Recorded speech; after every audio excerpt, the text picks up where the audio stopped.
मैं गीता के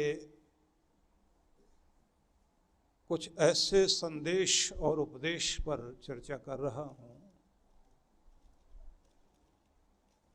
जो भगवान श्री कृष्ण ने गीता में ऐसे कुछ आदेश किए हैं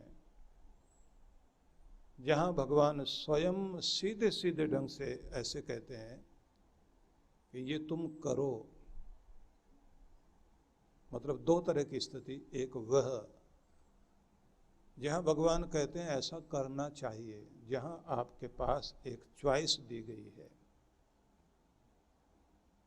और कुछ श्लोक ऐसे जिनमें भगवान ने सीधे ही आदेश किया कि ये करिए, ऑर्डर किया। तो जो आदेश हैं वो तो सीधा मतलब है कि ये तो मानना ही पड़ेगा। और हम सभी भारतीय लोग गीता पर बहुत श्रद्धा रखते हैं, और केवल भारतीय नहीं बल्कि विश्व भर में लोगों की आस्था गीता पर है। तो अभी मैं 3 दिन पहले गुजरात के सूरत शहर में था, तो वहां मैंने कहा कि भगवान के संदेश अब तक सुनाए हैं, भगवान के आदेश मैं सुनाऊंगा। और उसमें हम जिस क्रम तक चलते चलते जहां तक पहुंचे थे, उससे अगली कथा ये फिर पूना में शुरू कर रहे हैं। मतलब जहां तक वहां बोल दिया था उससे अगला क्रम यहां शुरू होगा। तो आइए हम शुरू करते हैं भगवान के आदेश कथा। ऐसे आदेश जिसका मतलब है कि भगवान हमें कह रहे हैं कि तुम ये करो। इससे पहले का प्रसंग था प्रयत्नात् यतमानस्तु योगी संशुद्ध किल विषय अनेक जन्म संसिद्ध ततो याति पराम गति। लगातार प्रयत्न पूर्वक अभ्यास करता हुआ कोई भी योगी, कोई भी भक्त पिछले अनेक जन्मों के संस्कार बल से, मतलब पीछे की जो कुछ भी भक्ति की है और उसके जो संस्कार पाए हैं, उससे उसका लाभ लेते हुए और इस जन्म का अभ्यास करते हुए ऐसा यत्न करने वाला व्यक्ति योगी संशुद्ध किल विषय अपने सारे पिछले पाप ताप को धो डालता है और अनेक जन्मों से इस यात्रा को करते करते वह परम गति को प्राप्त होने में सफल हो जाता है। मतलब तुम्हारी साधना की यह यात्रा जन्मों से यदि चल रही है तो ये अभ्यास, ये ध्यान, ये भक्ति निश्चित रूप से तुम्हें 2 तरह से लाभ देगी। एक, पाप ताप से मुक्त होगे, शुद्ध हो जाओगे। दूसरा, तुम परम गति को प्राप्त कर जाओगे। मतलब रोने, चिंता, भय, डर, दुख, क्लेश से मुक्ति और परम आनंद की प्राप्ति। सीधा मतलब है कि भगवान ये बताना चाहते हैं कि तुम्हारा अभ्यास लगातार जारी रहना चाहिए। अगर इस जन्म में भी चल रहा है तो ये बात ध्यान रख लीजिए, ये अगले जन्म तक भी जाएगा। और अगर पापों के मार्ग पर चल पड़े तो ये फिर पाप ताप कुसंस्कार खींचकर आपको फिर उसी जगह खड़ा कर देंगे कि उससे छुटकारा होना बहुत मुश्किल हो जाएगा।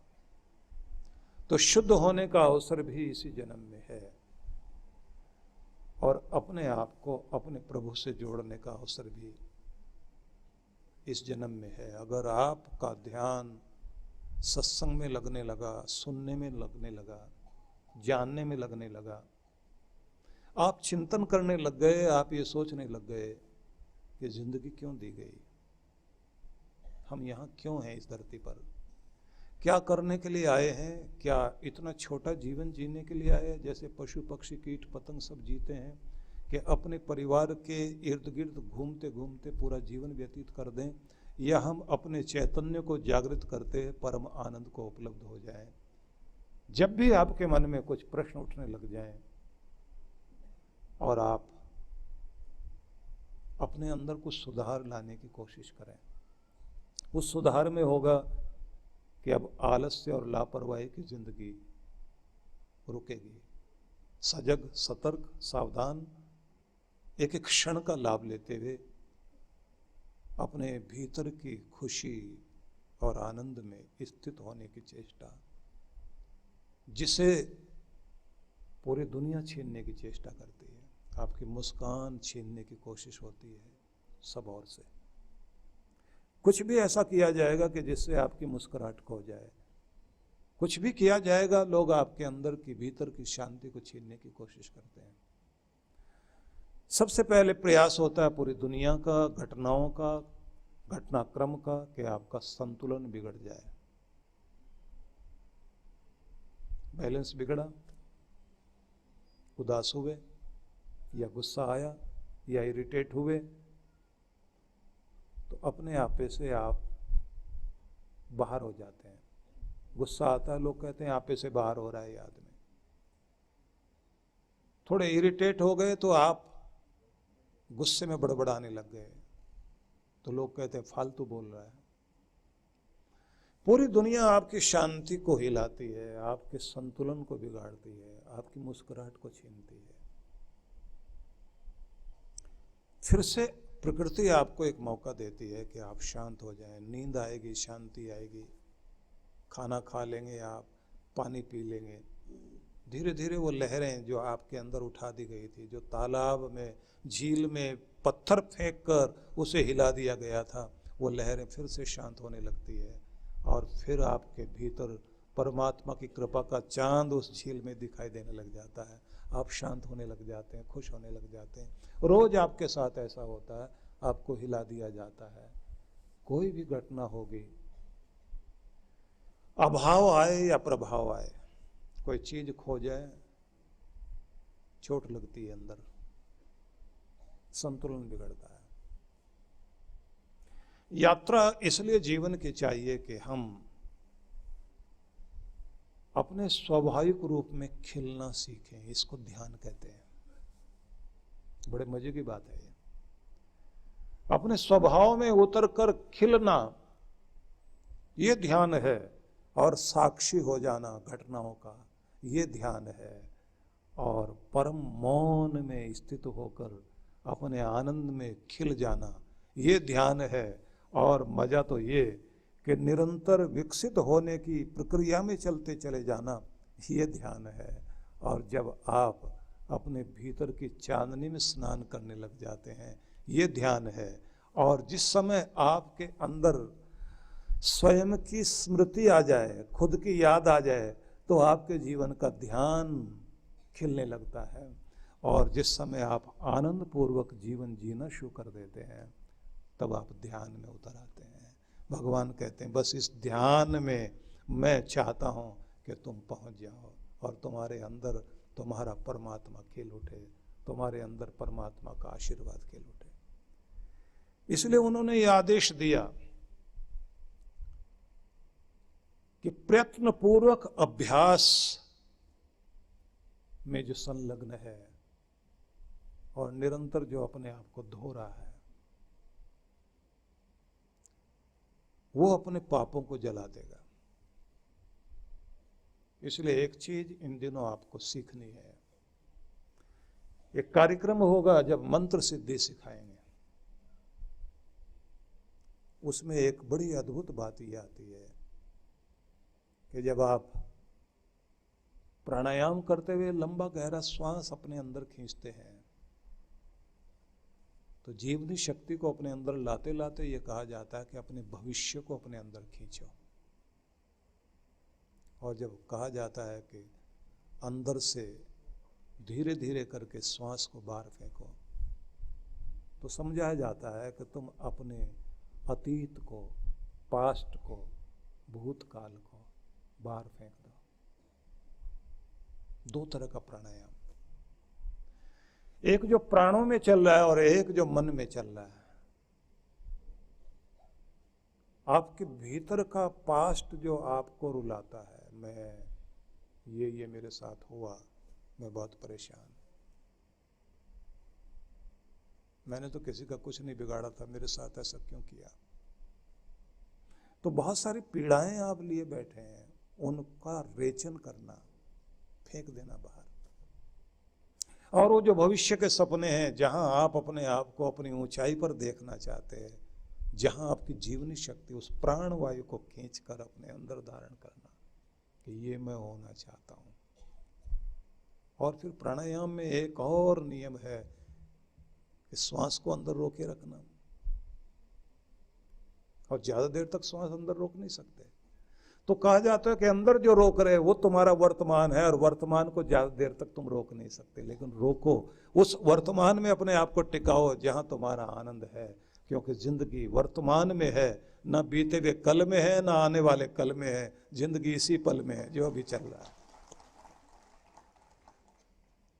जब आप अपने वर्तमान में अपने जीवन को लाते हैं, उस पल में लाते हैं जो चल रहा है, और उसमें आप खिलने लग जाते हैं।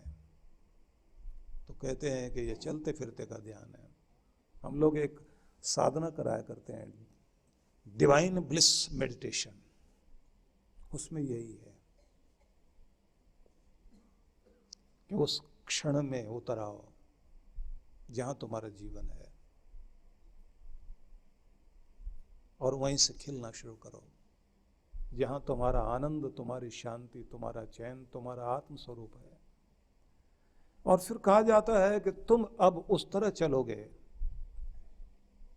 जैसे तुम्हें इस पूरी सृष्टि का राजा बना दिया गया। अब ये चांद, ये सितारे, ये हवाएं, ये धरती सब तुम्हारी हो गई, तुम इसके राजकुमार। अब बेफिक्र होकर कैसे चला जाता है, निश्चिंत होकर कैसे चला जाता है, खिला हुआ जीवन आनंदपूर्ण होकर तुम कैसे चल सकते हो। वैसे बैठो, वैसे चलो। और जब आप कहते हैं कि आज मैं आजाद हो गया, आज मैं इस खुले आकाश में उड़ान भरने की स्थिति में आ गया,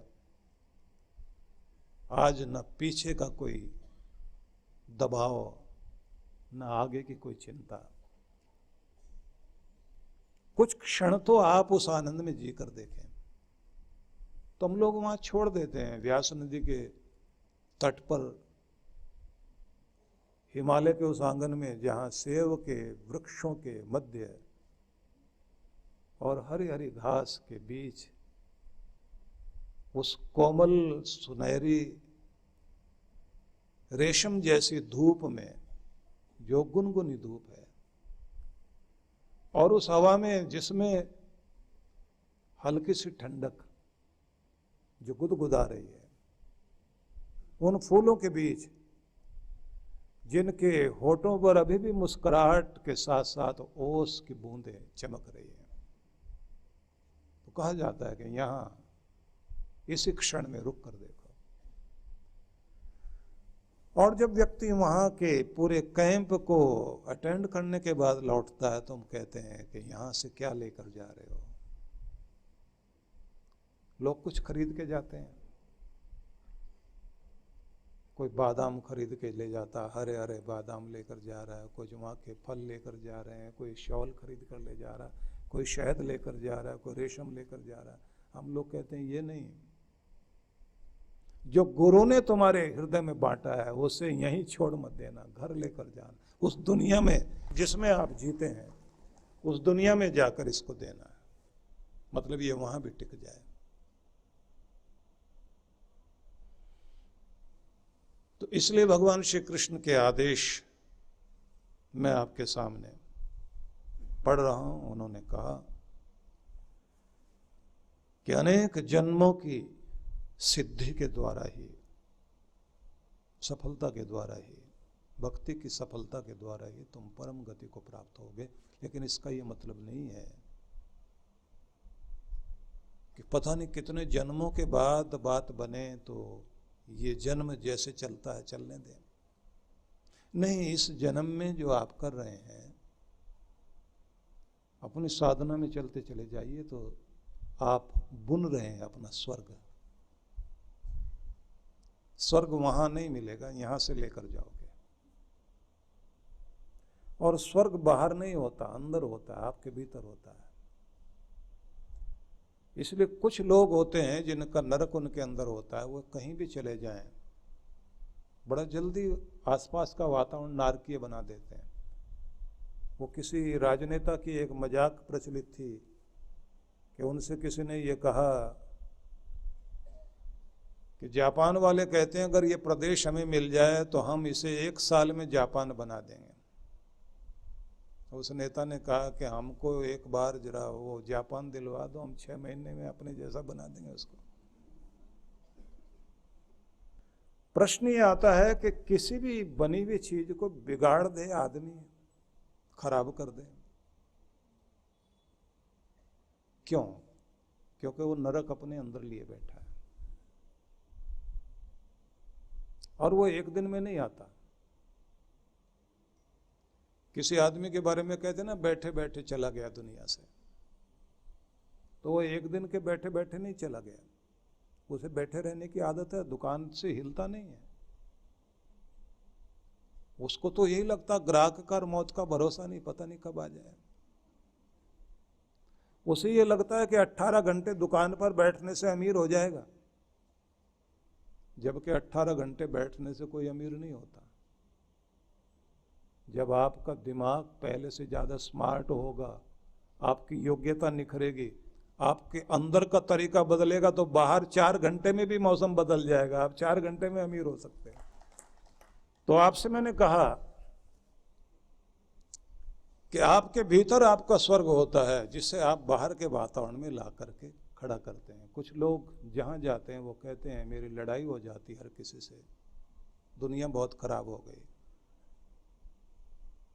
क्योंकि मैं खरा आदमी हूं, सच्चा आदमी हूं। अन्नपूर्णे सदा पूर्णे शंकर प्राण वल्लभे ज्ञान वैराग्य सिद्ध्यर्थम भिक्षाम देहि चा पार्वती। अर्थात हे अन्नपूर्णे, आप सदा पूर्ण हैं, भगवान शंकर की प्राण वल्लभा हैं। हे माँ पार्वती अन्नपूर्णा, आप मुझे भिक्षा दे जिससे हमारे ज्ञान वैराग्य की शुद्धि हो जाए।